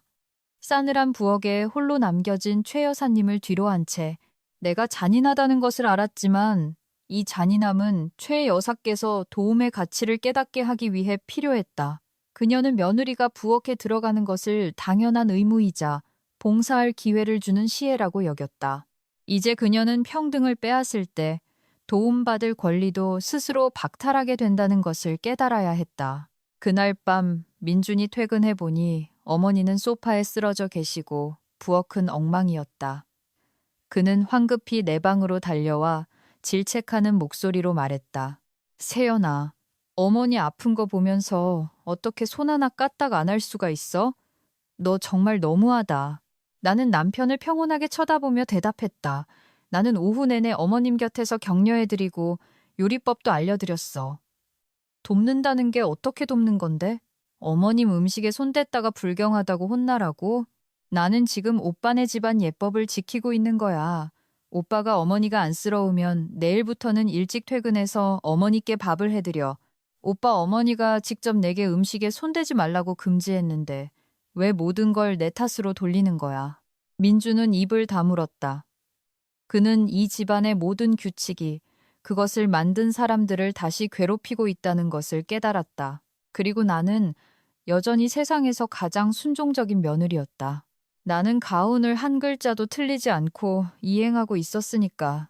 오랜 냉전 끝에 삼청동의 집에는 새로운 기운이 감돌기 시작했다. 하지만 그것은 가족의 따뜻함이 아니라 최 여사님의 새로운 계략의 시작이었다. 토요일 아침 내가 창가에서 여유롭게 제스민 차를 마시고 있을 때 최 여사께서 평소와 다른 우아한 모습으로 거실에 나오셨다. 그녀는 고운 노란색 명주 한복을 입고 입가에는 속셈이 가득한 미소를 띠고 계셨다. 그녀는 자개상 앞에 앉아 손가락으로 탁자를 톡톡 두드리며 통보하셨다. 세연아, 네가 이 집에 며느리로 온 지도 꽤 되었구나. 다가오는 이달 15일이 내 시할아버님 제삿날이다. 우리 강씨 집안 1년 제사 중에 가장 큰 제사란다. 매년 내가 다 도맡아 했지만 올해는 새 며느리인 내가 있으니 내가 주방 일을 맡아서 친척들에게 우리 집 며느리의 솜씨를 보여주었으면 한다. 나는 찻잔을 내려놓고 속으로 날짜를 계산했다. 오늘이 8일이니 딱 일주일 남았다. 나는 미소 지으며 예의 바르게 대답했다. 네, 어머님. 할아버님 제사는 중요한 일이니 며느리인 제가 당연히 책임을 져야지요. 하지만 어머님, 제가 지금 가훈을 따르고 있다는 사실을 잊으셨나요? 저는 서열이 낮습니다. 만약 제가 제사 음식을 준비하고 집안 어르신들의 그릇에 손을 댄다면 큰아버님이나 삼촌들께서 저를 보고 위아래도 모른다고 꾸짖으실까 두렵습니다. 어머님은 맏며느리로서 집안에서의 위상이 그토록 크신데 제가 어찌 감히 어머님을 넘어서겠습니까? 최 여사께서는 손을 저으셨다. 그녀의 눈에는 계산적인 빛이 번뜩였다. 그건 걱정하지 마라. 제삿날은 특별하니 내가 너에게 주방의 정권을 허락하겠다. 내 요리 솜씨를 마음껏 뽐내서 내 남편과 내 체면을 세워다오. 너는 회계팀장이니 계산이 빠를 테지. 제사상 몇 개 차리는 건 어렵지 않을 게다. 그리고 이번 기회에 그동안의 불미스러웠던 일들을 만회하도록 해라. 내 뜻을 알겠느냐? 나는 너무나도 잘 알았다. 최 여사께서는 집안의 여론을 이용해 나를 봉사해야만 하는 상황으로 몰아넣고 싶어 하셨다. 만약 내가 잘 해내면 그녀는 며느리 잘 가르쳤다는 칭찬을 들을 것이고, 만약 내가 망치거나 하지 않으면 그녀는 나를 게으르고 버릇없는 며느리라고 온 친척 앞에서 망신줄 구실을 얻게 될 것이다. 나는 부드럽게 고개를 끄덕였다. 네, 어머님께서 저를 믿고 맡겨주시니 받아들이겠습니다. 우리 집안 친척분들께 정말 기억에 남을 제삿날을 준비하겠습니다. 어머님께서는 푹 쉬시면서 손님 맞이하실 준비만 잘하시면 됩니다.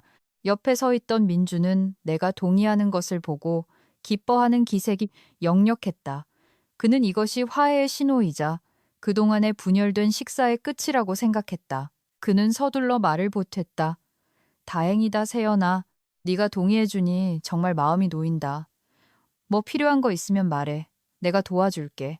나는 남편을 보았다. 내 입가의 미소는 더욱 알 수 없는 의미를 띠었다. 걱정 마.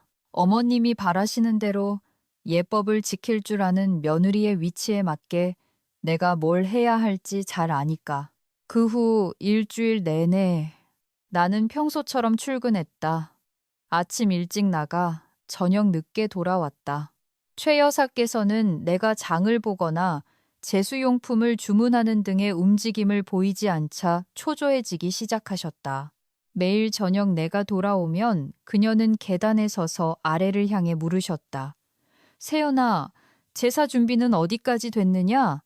내가 아는 단골 가게라도 알려줄까? 나는 항상 차분하게 대답했다. 어머님, 걱정 마세요. 다 계획이 있습니다. 저 회계팀장이잖아요. 모든 일에는 절차와 구체적인 일정이 있어야 합니다. 당일이 되면 어머님께서 보시게 될 겁니다. 부족한 것 하나 없을 거예요. 사실 나는 제사 음식을 하나도 주문하지 않았고 고기 한 근, 찹쌀 한 톨도 사지 않았다.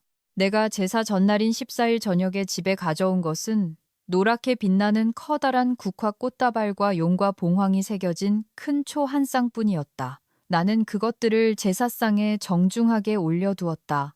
최 여사께서 부엌에 들어가셨다가 텅 빈 냉장고와 요리 준비의 흔적이나 양념 냄새 하나 없는 깨끗한 주방을 보시고는 경악하셨다. 그녀는 내 방으로 달려와 쏘아붙이셨다. 이봐, 세연아. 내일이 제삿날인데 왜 집에 쌀 한 톨, 고기 한 점이 없는 게냐? 네가 내일 아침에 장을 보러 가면 손님들을 위한 제사상 4-5개를 어떻게 제 시간에 다 차리겠다는 거야? 나는 태연하게 손톱을 다듬으며 달콤한 목소리로 대답했다.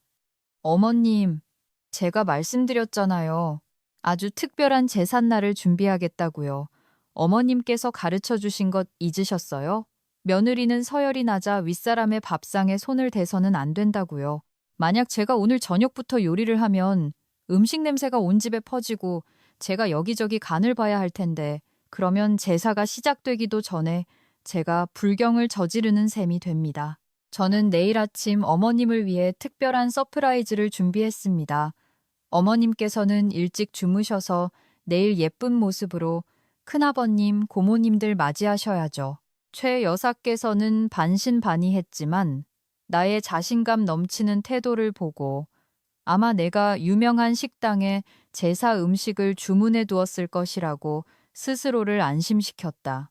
그녀는 마지못해 방으로 돌아가며 한마디 던지는 것을 잊지 않았다. 내가 뭘 하든 알아서 해라. 내일 친척들 앞에서 내 체면을 깎아내리면 내가 너를 가만두지 않을 테니 나는 문 뒤로 사라지는 그녀의 뒷모습을 보며 속으로 웃었다. 제가 어머님을 위해 준비한 서프라이즈는 분명 어머님께서 평생 잊지 못하실 겁니다. 이 게임에서는 규칙을 쥔 자가 이기는 법이죠. 그리고 저는 어머님의 규칙이 제삿날 현실에 적용되었을 때 얼마나 멋진 효과를 발휘하는지 보여드릴 겁니다. 15일 이른 아침, 삼청동의 고즈넉한 한옥집은 벌써부터 사람들의 소리로 북적이기 시작했다. 하남에서 오신 큰아버님과 삼촌들, 종로에서 오신 고모님들과 이모님들까지 모두 모였다. 최 여사께서는 고운 보라색 비단 한복에 진주 목걸이를 하고 환한 얼굴로 손님을 맞이하셨다. 그녀는 입만 열면 자랑했다. 네, 올해는 저희 집에 새 며느리가 들어와서요. 아주 솜씨가 좋답니다. 자기가 어머니 편하게 해드리겠다고 혼자 다 알아서 하겠다고 하더라고요. 큰아버님, 편하게 앉아서 차 한잔 하고 계시면 금방 제사상 나올 겁니다. 원래 깐깐하기로 소문난 강씨 집안의 고모님들은 그 말을 듣고 고개를 끄덕였다. 그럼 형님이 제일 복 받으셨네요. 맏며느리가 며느리를 저렇게 잘 가르치니 가문의 복이 깃들겠어요. 오전 8시 손님들은 거실에 가득 앉아 세상만사 이야기꽃을 피우고 있었다. 하지만 이상하게도 부엌 쪽에서는 여전히 칼질 소리 하나, 향 연기나 고소한 고기 냄새 하나 나지 않았다. 민주는 안절부절 못하며 부엌과 거실을 들락거렸고 이따금 아내를 쳐다보았다. 나는 단정한 오피스룩에 머리를 깔끔하게 올리고 찻잔을 든 쟁반을 들고 다니며 손님들에게 아주 정중하게 차를 권했다. 누가 무엇을 물어도 네, 네 하며 매우 상냥하게 웃고 대화했다. 오전 9시 집안의 가장 큰 어른인 큰아버님께서 시계를 보시고는 최 여사님께 물으셨다. 재수씨, 이제 곧 제사 지낼 시간인데 아직 제사상에 올릴 음식이 안 보이네요. 며느리는 어디 있소? 슬슬 준비하라고 하는 게 좋겠소. 최 여사께서는 그제야 식은땀을 흘리기 시작하셨다. 그녀는 황급히 부엌으로 달려갔다. 내가 여전히 여유롭게 찻잔을 씻고 있는 것을 보고 그녀는 나지막이 소리쳤다. 세연아, 제사 음식이 어디 있느냐? 지금 이 시간까지 부엌이 텅 비어 있는데 나를 놀리는 게냐? 나는 그녀를 올려다보았다. 눈빛은 아주 맑았다. 네, 어머님. 제가 지금 어머님을 기다리고 있었습니다. 손님 맞이용 차와 다과는 다 준비했습니다. 제사상과 어르신들 식사는 제가 미리 말씀드렸지 않습니까? 저는 서열이 낮으니 윗분들이 드시기 전에 음식에 손을 댈 수 없습니다. 오늘 이 자리에는 집안의 어르신들이 모두 모이셨으니 저는 더욱 예법을 지켜 감히 조금이라도 불경을 저지를 수 없습니다. 최 여사께서 눈을 동그랗게 뜨셨다. 네가 지금 무슨 소리를 하는 게냐? 그럼 너는 아무것도 요리하지 않았다는 말이냐? 나는 환하게 웃었다. 네, 어머님, 걱정 마세요. 저는 시어머님께서 조상님께 바칠 수 있는 가장 훌륭한 정성을 보여드릴 무대를 준비했습니다. 거실을 한번 보십시오. 이제 제가 발표하겠습니다. 나는 최 여사께서 반응할 틈도 주지 않고 집안 어른들이 모두 모여 계신 거실 한가운데로 걸어나갔다. 나는 헛기침으로 사람들의 주의를 끈 뒤 크고 또렷하며 매우 예의 바른 목소리로 말했다. 큰아버님, 그리고 여러 친척 어르신 여러분, 오늘 이 자리는 저희 시할아버님의 귀한 제삿날입니다. 남편과 저는 이제 막 가정을 이룬 자식으로서 마땅히 이 일을 맡아야 했습니다. 하지만 저희 어머님 최숙자 여사께서는 가풍과 예법을 극진히 여기시는 분입니다.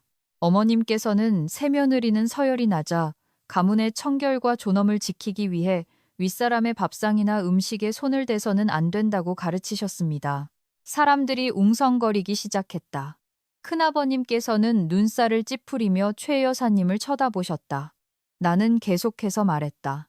어머님의 가르침을 존중하고 강씨 집안 조상님께 최고의 경의를 표하기 위해 저희 어머님께서는 오늘 모든 제사 음식을 손수 준비하시기로 결정하셨습니다. 어머님께서는 오직 어머님처럼 오랜 세월 집안을 지켜온 맏며느리의 손만이 조상님께 음식을 올릴 자격이 있다고 하셨습니다.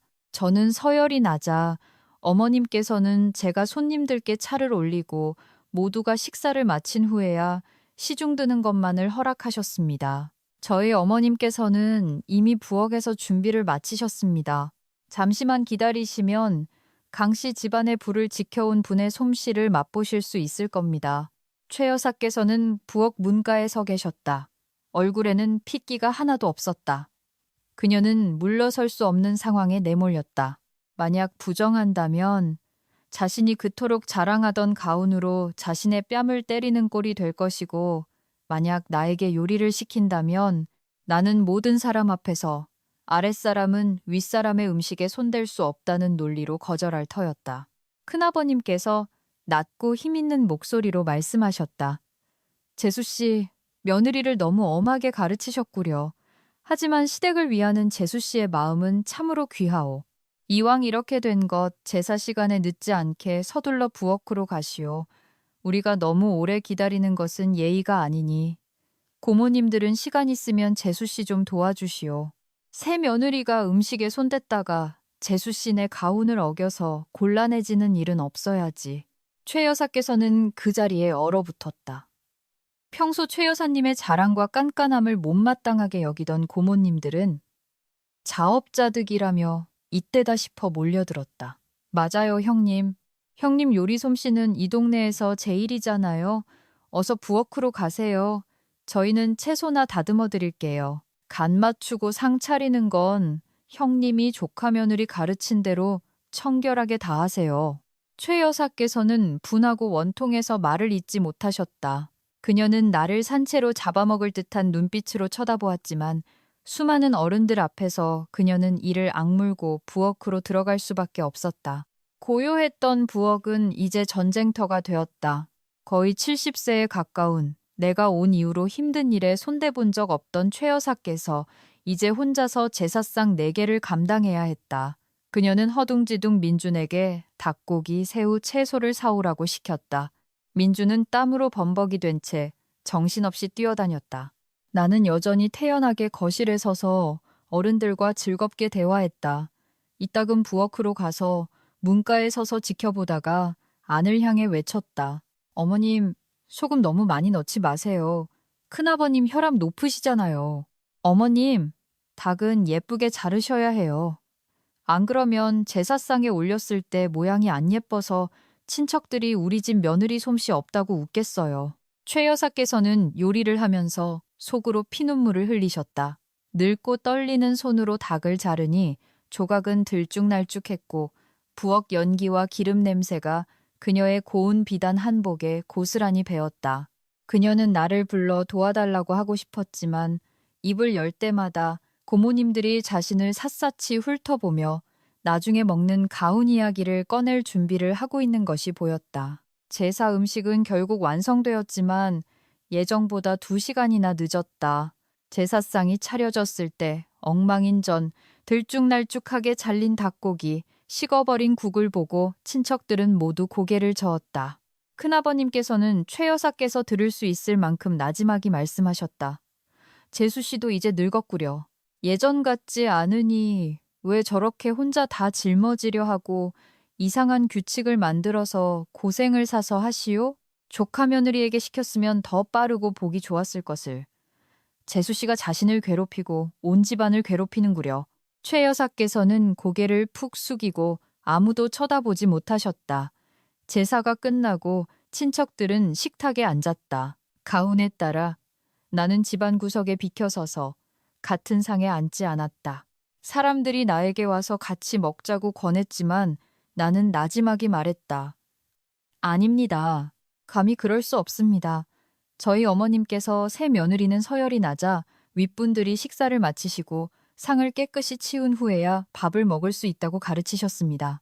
저는 여기서 어르신들 시중을 들겠습니다. 수군거리는 소리가 식탁 곳곳에서 터져 나왔다.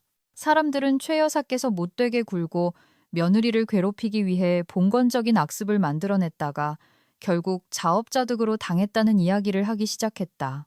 최 여사님의 집안 내 위신, 그동안 쌓아온 모범적인 맏며느리라는 명성은 단 한 번의 제사로 산산조각 났다. 최 여사께서는 주빈석에 앉아 계셨지만 밥이 넘어가지 않았다. 그녀는 손님들에게 상냥하게 미소 짓는 나를 보았다. 그것은 완벽한 승자의 미소였다. 그녀는 오늘부터 그 가훈이 이 집안에서 그녀의 독단적인 권력에 대한 사형 선고가 되었음을 깨달았다. 제사가 끝나고 손님들이 모두 돌아갔다. 최 여사께서는 기진맥진하여 소파에 주저앉았고 집안은 다시 고요해졌다. 하지만 그것은 큰 변화를 앞둔 고요함이었다. 나는 그녀 곁으로 다가가 탁자 위에 오렌지 주스 한 잔을 놓으며 나지막이 말했다. 어머님, 쉬세요. 설거지는 제가 하겠습니다. 어머님께서 원하시는 대로 남은 음식을 먹겠습니다. 최 여사께서는 대답하지 않으셨다. 그녀는 그저 눈을 감았고 쓰라린 눈물이 주름진 뺨을 타고 흘러내렸다. 가장 큰 전투는 끝났고 이제 새로운 질서를 세울 시간이었다. 그 끔찍했던 제사 이후 최숙자 여사님의 이름은 삼청동 골목 곳곳에서 화제가 되었다.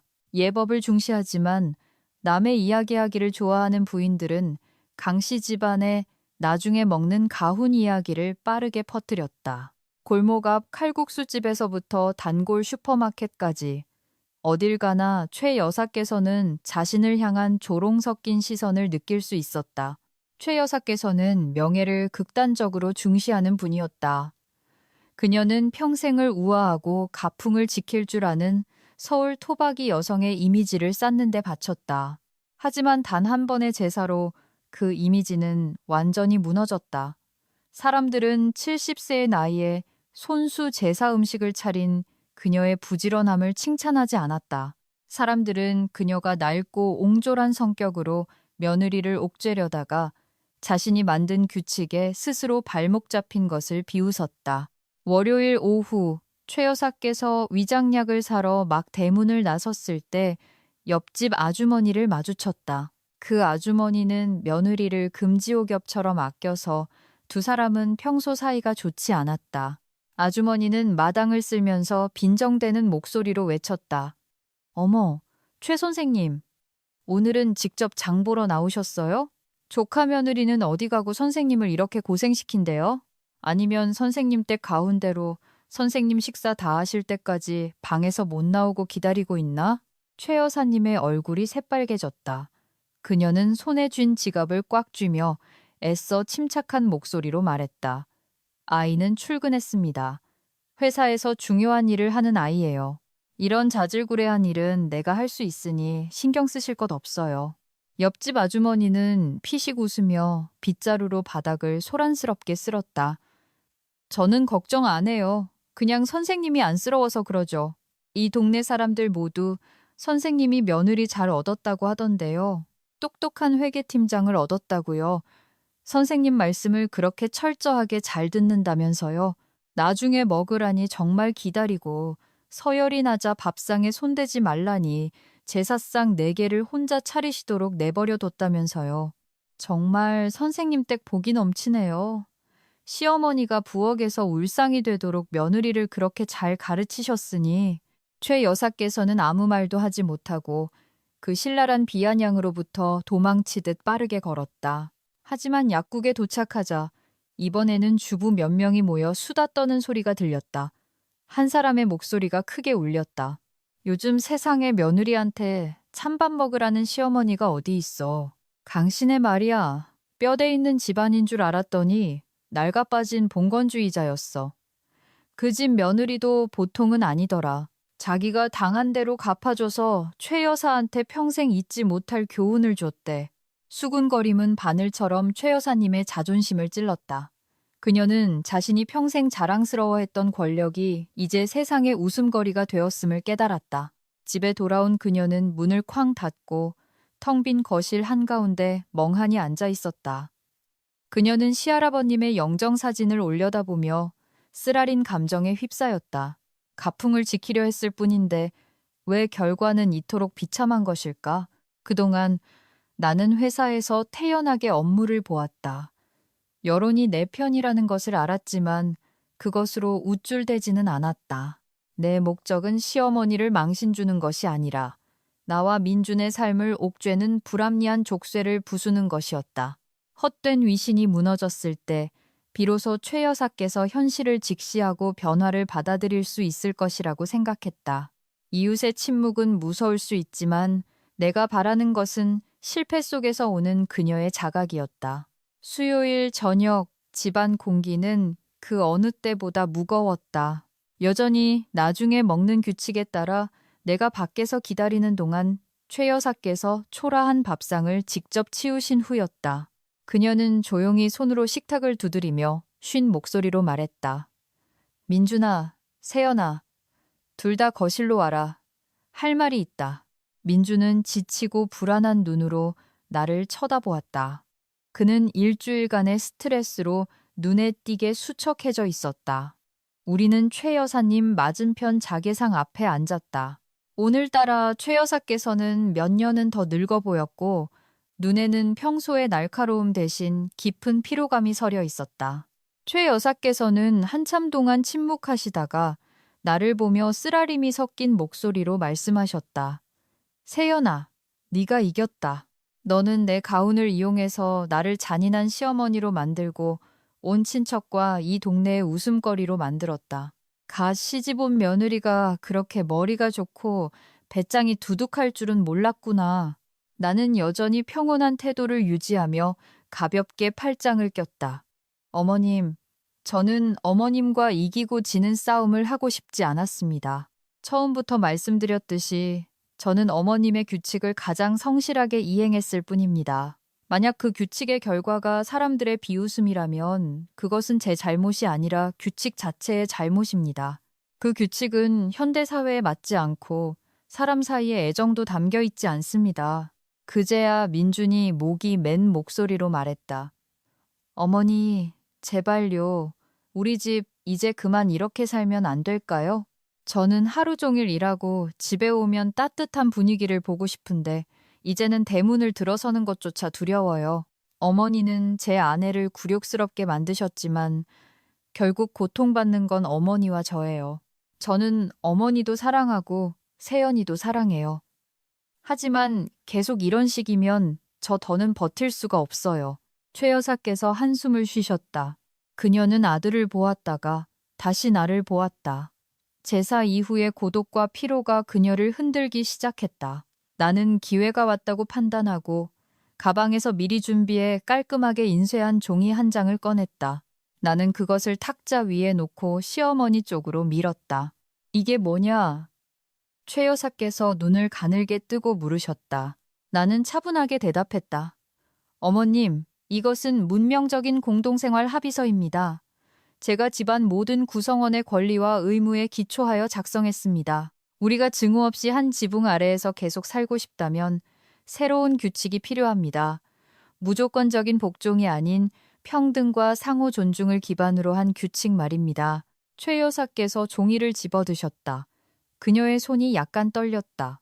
그녀는 내가 밤새 한 글자 한 글자 고심하여 쓴 조항들을 읽기 시작했다. 민준도 옆에서 들여다보았고 나는 그의 눈에서 희망의 빛을 보았다. 합의서는 길지 않았지만 간결하고 논리적이었다. 딱 회계팀장 스타일이었다. 최 여사께서는 천천히 각 조항을 읽으셨다. 방안은 벽시계의 째깍거리는 소리가 들릴 정도로 고요했다. 그녀가 첫 번째 조항에서 멈추자 나는 설명을 시작했다. 첫째, 서열에 따른 나중에 먹기나 따로 먹기 같은 악습의 완전한 폐지를 요구합니다.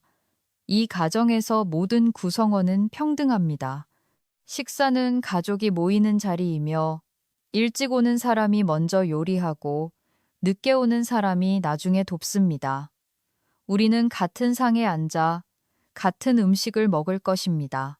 음식의 위아래는 없으며 오직 가족의 정만 있을 뿐입니다. 최 여사께서는 눈살을 찌푸리셨지만 반박하지 않으셨다. 나는 계속했다. 둘째, 재정에 관해서는 저와 민준 씨는 공평하고 투명하게 생활비를 분담할 것입니다.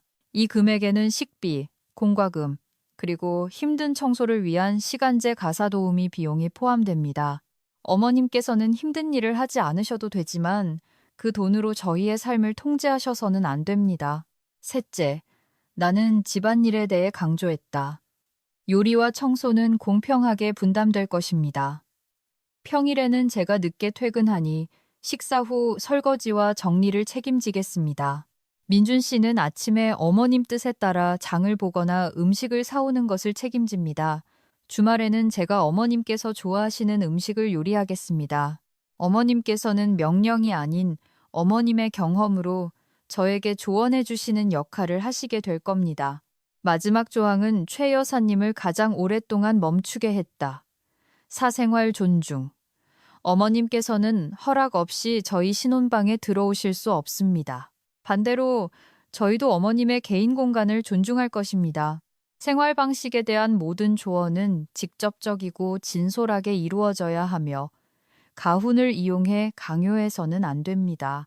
나는 최 여사님의 눈을 똑바로 쳐다보았다. 목소리는 단호했지만 관용이 담겨 있었다. 어머님, 만약 이 합의서에 서명하신다면 저는 약속드립니다. 제가 할 수 있는 가장 효심 깊은 며느리가 되겠습니다. 어머님께서 편찮으실 때 돌봐드리고 저희 가정의 성공과 행복으로 강씨 집안의 체면을 함께 세워드리겠습니다. 하지만 만약 서명하지 않으신다면 죄송하지만 저와 민준 씨는 내일 당장 집을 나가겠습니다. 저는 이미 회사 근처에 아파트를 알아봤습니다. 민준 씨는 이곳에 남아 고독 속에서 어머님의 봉사를 받거나 아니면 아내와 함께 자유로운 삶을 개척하러 떠나는 것 사이에서 선택해야 할 겁니다. 민준이 내 손을 꽉 잡았다. 그는 어머니를 애원하는 눈빛으로 쳐다보았다. 어머니, 제발요. 저희가 평범한 아들, 며느리로 살게 해주세요. 저희에게 선택을 강요하지 마세요. 며느리의 단호한 눈빛과 아들의 지치고 실망한 모습을 보자 최 여사님의 마음속에 굳건했던 성벽이 순식간에 무너져 내렸다. 그녀는 만약 계속해서 낡은 규칙을 고집한다면 잃게 될 것은 이웃들 앞에서의 체면뿐만 아니라 평생의 자랑이자 삶의 이유였던 유일한 아들이라는 것을 깨달았다. 최 여사께서는 의자에 등을 기대셨다. 숨소리가 거칠었다. 그녀는 자신이 반평생 이상을 자신의 방식으로 불을 지켜온 이 오래된 한옥을 바라보았다. 하지만 그녀는 잊고 있었다. 숨쉴 공기가 없는 불은 꺼지거나 아니면 그 집 자체를 태워버린다는 것을. 나의 날카로움은 그녀가 그 쓰라린 진실을 직시하게 만들었다. 그녀는 떨리는 목소리로 나지막이 말했다. 나는 항상 이렇게 하는 것이 가문을 위하고 네가 예의를 배우는 길이라고 생각했다. 내가 너희를 이렇게까지 고통스럽게 할 줄은 몰랐다. 이 동네 사람들이 나를 비웃는 것은 참을 수 있다. 하지만 민준이가 나를 떠난다면 나는 더 이상 살 의미가 없다. 최 여사께서는 탁자 위에 펜을 집어드셨다. 그녀는 이 모든 일이 있은 후에도 맞은편의 여자가 정말 자신을 잘 대해줄 것인지 확인하려는 듯 나를 마지막으로 한번 쳐다보았다. 나는 진심 어린 약속의 의미로 부드럽게 고개를 끄덕였다. 최 여사께서는 합의서 아래쪽에 펜을 대셨다. 그녀의 필체는 약간 떨렸지만 분명했다. 마지막 서명이 끝나자 민준이 천근만근의 짐을 내려놓은 듯 안도의 한숨을 내쉬는 것이 보였다. 그는 어머니의 어깨를 와락 껴안았다. 눈물이 핑 돌았다. 감사합니다, 어머니. 이제 우리 집이 훨씬 더 행복해질 거예요. 나는 일어나 가까이 다가가 최 여사님의 다른 한 손을 잡았다. 처음으로 아무런 경계심 없이 내가 먼저 그녀를 만졌다. 어머님, 일찍 쉬세요. 내일은 제가 일찍 일어나서 어머님께서 좋아하시는 잣죽을 끓여드릴게요. 출근하기 전에 다 같이 아침 식사해요. 최 여사께서는 아무 말 없이 그저 내 손을 가볍게 쥐셨다. 그녀의 굴복은 적에게 패배한 것이 아니라 이성과 가족의 앞에 항복한 것이었다. 낡고 해진 책 속의 그 가훈은 이제 슬픈 추억으로만 남고 사랑과 이해의 규칙에 자리를 내어줄 것이다. 그날 밤 삼청동은 여전히 고요했다. 하지만 강씨 집안에서는 진정한 새로운 장이 시작되고 있었다. 그 주 일요일 아침, 낡은 기와지붕 위로 꿀처럼 노란 햇살이 쏟아졌다.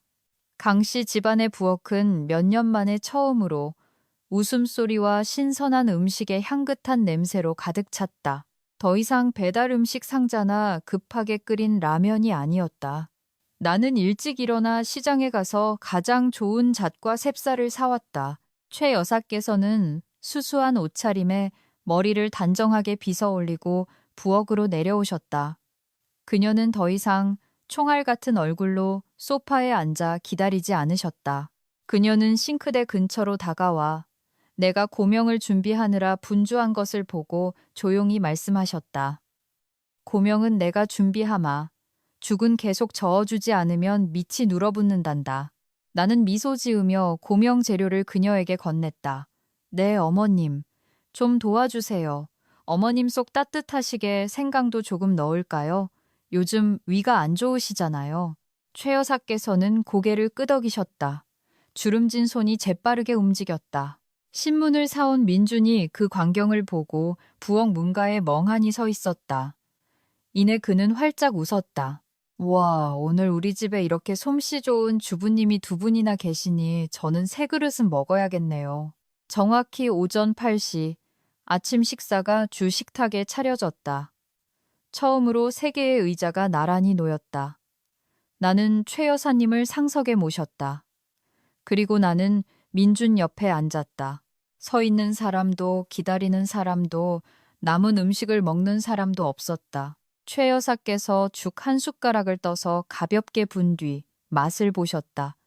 그녀는 조용히 고개를 끄덕이셨다. 죽이 맛있구나. 이 아이가 요리를 꽤 하는구나.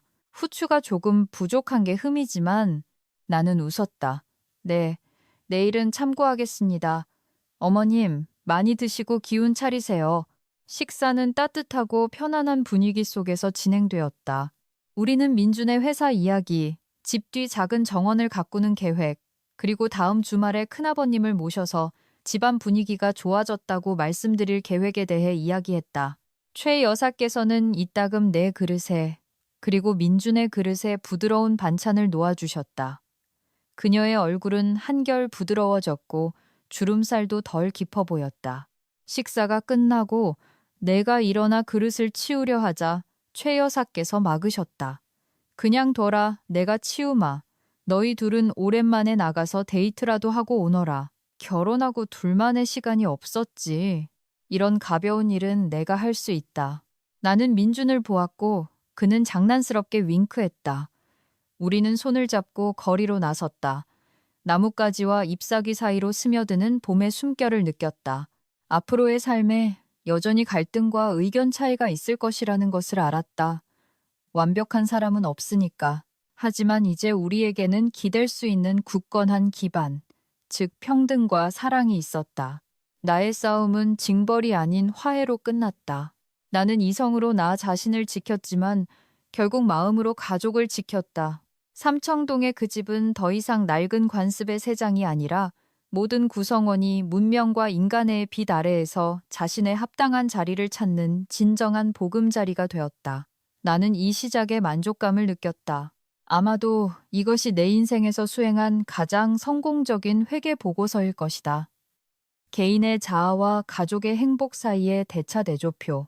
시청자 여러분, 강씨 집안의 현명한 며느리 이야기를 마치며 우리는 가정의 존엄성이 엄격한 교리에서 오는 것이 아니라 깊은 이해에서 비롯된다는 것을 깨달았을 것입니다. 가장 큰 교훈은 바로 평등입니다. 우리가 권위로 상대를 억압할 때 우리는 무심코 사랑하는 가족과 우리 사이에 벽을 쌓게 됩니다.